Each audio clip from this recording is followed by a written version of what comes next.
Hello, friends. Vinay from Immigration Law Advice, your licensed immigration advisor from New Zealand. As we keep bringing you information in ABS format, accurate, brief, and simple.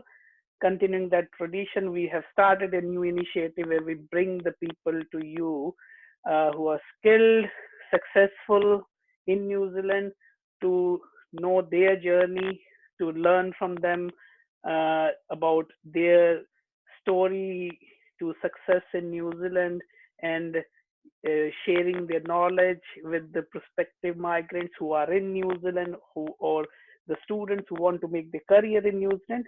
So without wasting any time, let me introduce you to Mamta Arora, who is a registered early childhood education uh, teacher in New Zealand.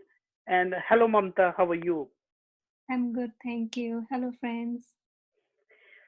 First of all, thank you so much for taking the time out to join us for this session to share your story and give some uh, your learnings and advice to our viewers. So we how we go about these interviews, we have a very simple way of having certain question plan which we would like to ask you. So starting with, we would like to ask you, what do you do and what is your job like? If you could put some light onto that, please. Hi, Vinay. As I'm a early childhood teacher in New Zealand, and I'm qualified and registered with Teaching Council of Aotearoa, New Zealand. I work in a early childhood center. I work with the young children. So my basic job is to work under year 6 age group of the children, and I educate them and care for them in my early childhood center. We plan their daily learning experiences, we do activities with them, and we record their learning and progress, and then we communicate that learning to the whānau, to the parents for each child. So basically, it's a play based education which links with numeracy, literacy. It includes behavioral management techniques as well, which includes establishing boundaries and rewarding positive behavior. So it's all about their learning and development, I would say. Just That's to my role. make the thing simpler for our viewers, it's a pre-primary school education, Yeah, isn't it? The yeah, ECE, early preschool. childhood. Yeah, Yeah. In because some countries they say Montessori or they say nursery education. Am I correct if we say that? yes, yes, it is a preschool setting, we can say that. As in New Zealand, the formal education starts at the age of 5, year 5 or year 6. So it's parents' discretion if they want to keep their child for one more year in a preschool, so they can do so. So we follow the Te Whāreki, which is New Zealand early childhood curriculum. So we implement that. So it's all and same for all early childhood centers, whether it is Montessori, whether it is other centers. I worked with Montessori Center before as well. So yeah, it's pretty much the same Te Whāreki we implement all over New Zealand. Thanks for that, Mamta. Uh, can we ask you about if you could share your journey, give a bit of insight about your journey to New Zealand? What was your experience before you came to New Zealand? Just for our viewers to understand if they want to get into this profession. I mean, just to understand what was your background and what you were doing and how your journey to New Zealand to reach this space. Yeah. Yes, I'm from India, so I did my graduation, Bachelor's of Commerce, and then Masters of Commerce in India. And I was in corporate sector before, might be you will be surprised. And that would be, I will say, by chance, or I want to have a practical knowledge of my subjects. So I worked for 5 years in corporate sector, and then by choice, I joined teaching profession. So to get into the teaching profession, I started my um, qualifications, or to gain more qualification, you can say that. So I did PGDBA, that is postgraduate diploma in business administration, and then I did masters of philosophy and did my UGC, and I joined in education sector. I mean, I started with teaching classes in the college. So I worked for nearly 10 years in education sector. And Yeah, so but yeah, sorry. No, please go ahead. no, you say. Yeah, no, I was just saying that the interesting thing is like usually, if someone say I want to get into teaching, they, you already either you have only teaching qualification, but in your case, you've worked in the corporate sector for quite a few years before you moved into teaching, and then with understanding that you did your master of philosophy and then you cleared UGC, you must be teaching at a university level, and from university to you moved into the ECE sector.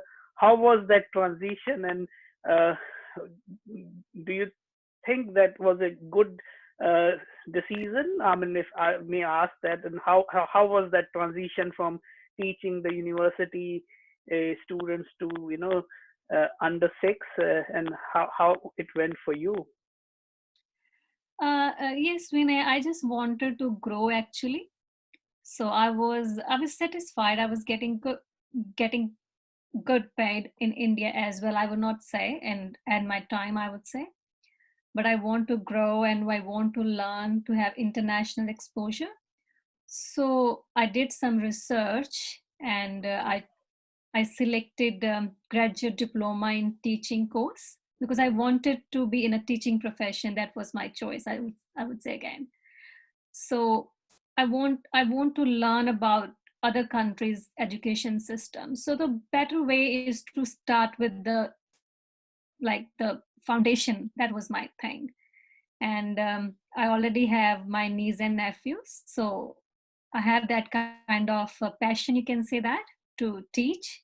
So it doesn't matter you are teaching young children or or already, I would say, tertiary education or big children, but that's the basic you need to teach them. So I think that was the thing which inspired me to start with the young children.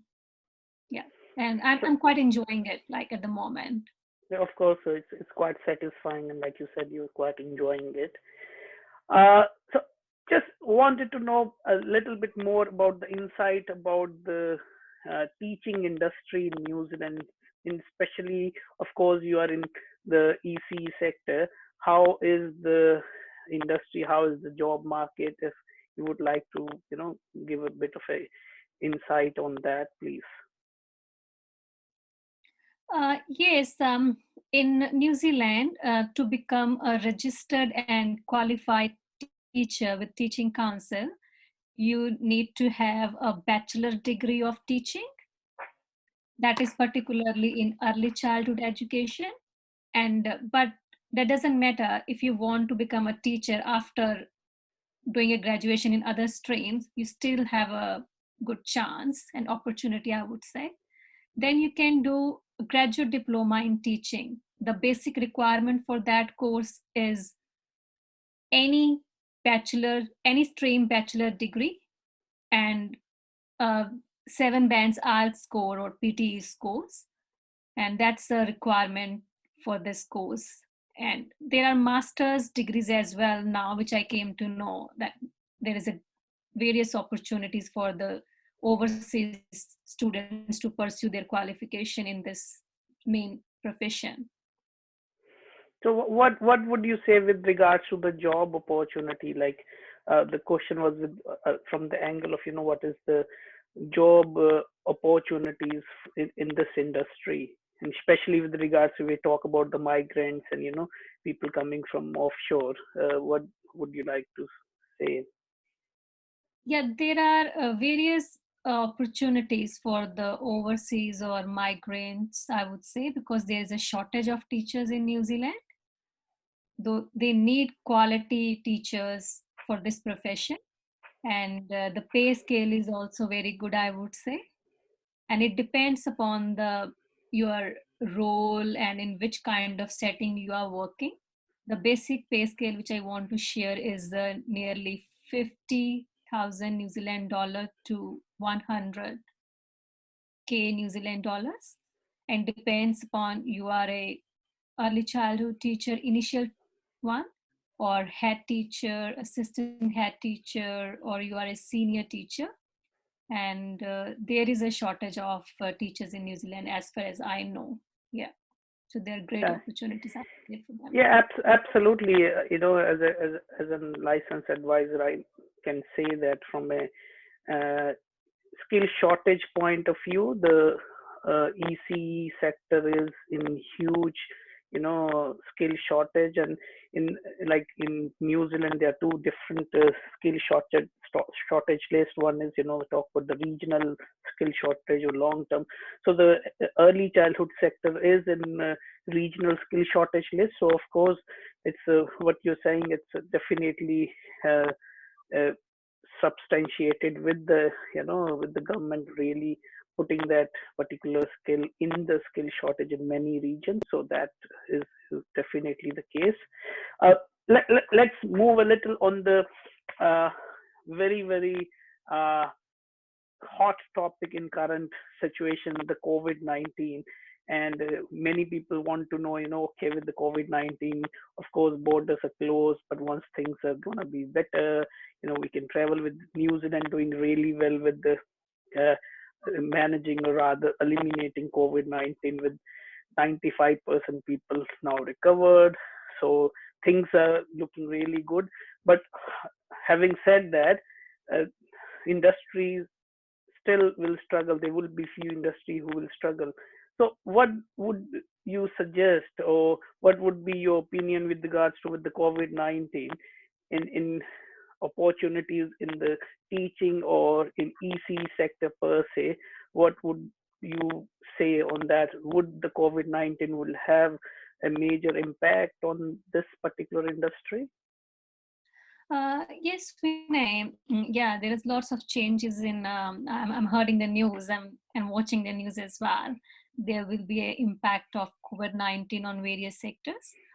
But as far as I think, and my fellow persons or people in this profession think, that as far as teaching is concerned, there will be a little impact, because during level 4 or level 3 as well, teachers were taking online classes from home.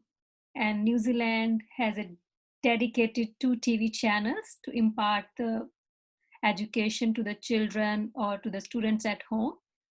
And even I also like forwarded some resources to the parents to engage the children at home, to young children at home, and do some learning activities with them.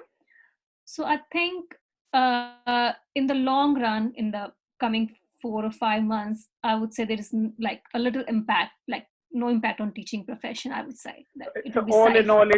all in all, it's more like saying, when we talk about the essentials, like when we talk about the healthcare sector or the IT sector, same goes with the teaching, because this is one of the area which the demand is not going to go down. Doesn't matter, irrespective of the economy, there's still a skill shortage in any industry which gonna be in demand anyways, isn't it? Yes, So that's what yes, yes, I could yeah. understand from your point of view.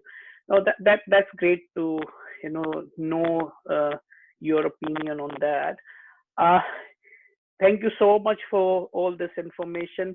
But finally, we would like to know what the many viewers in New Zealand who want to make a career. They might be in one profession, but considering the COVID-19 situation, they're thinking about moving to a skilled profession, and if they're considering teaching, or people who are offshore, the fresh graduates, so uh, maybe the aspiring students or professionals who want to make a career in New Zealand in this industry. So, if there is any message or any guidance, what would you suggest them? How can they go about it? I think it's a very important part.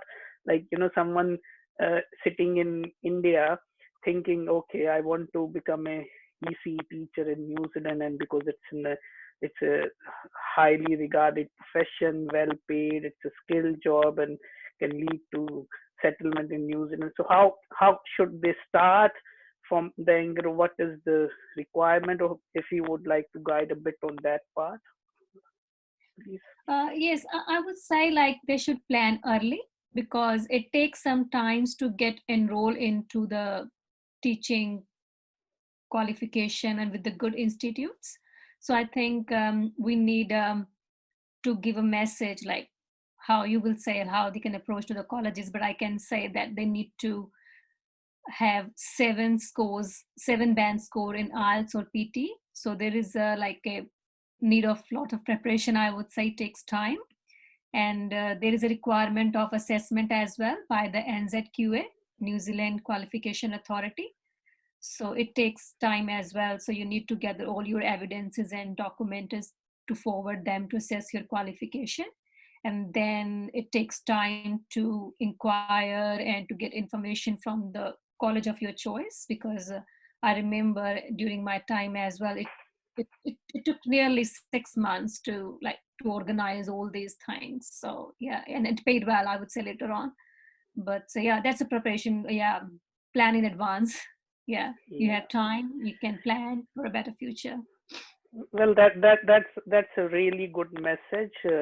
Plan in advance, and I think considering the current situation with COVID-19, like you said, it took 6 months to you, and if we are looking at how things are moving on, probably we will be looking at getting international student in the country by end of this year, or maybe early next year, hopefully by October, November. But then for intakes, there are some intakes which are mainly in January and February. So this is a good time to start working towards it. Probably how you advise on that, and that will help or give enough time to people who are looking to make a career here in this highly sought after profession. And probably the people who are in the country in New Zealand want to make a change. For them also, they need to organize, like you said, NZQA assessment. They need to take IELTS or PT. And I just want to add here, there is a possibility at some places where you can add the IELTS test if you have taken it, twice, and if it is an overall seven each, so it can, you can combine a couple of tests, or even in some cases up to three tests also. So you can combine the test to score that. But of course, in that case, it means if you're not getting the score in one go, maybe you're doing it, in couple of times. So so Yeah. that all comes with some uh, planning for the time, isn't it? So Yes, definitely. Yes, yes, yeah. so the You can time. prepare and yeah, and can give arts exam twice. So, but yeah, it helps to get through to the university if you want to do from a college or institute, whatever your choice. Because I think the fee part and other formalities thing you know better, and you can guide them. Yeah. Thank you so much, Mamta, for sharing your valuable uh, knowledge and the guiding some of the aspirants who are looking to make a career as a teacher in New Zealand. So, guys, that was Mamta, who is a registered early childhood teacher in New Zealand. And, like you heard from her, how she started her career back home and then came here, studied here, and then, made a career as a teacher. And she's a well settled. She's a resident in New Zealand.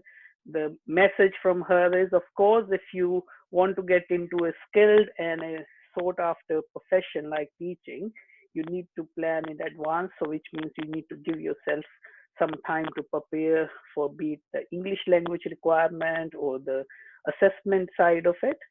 So that was great, learning about all those things. Thank you, Mamta. Thank you so much. Thank you. Thank you.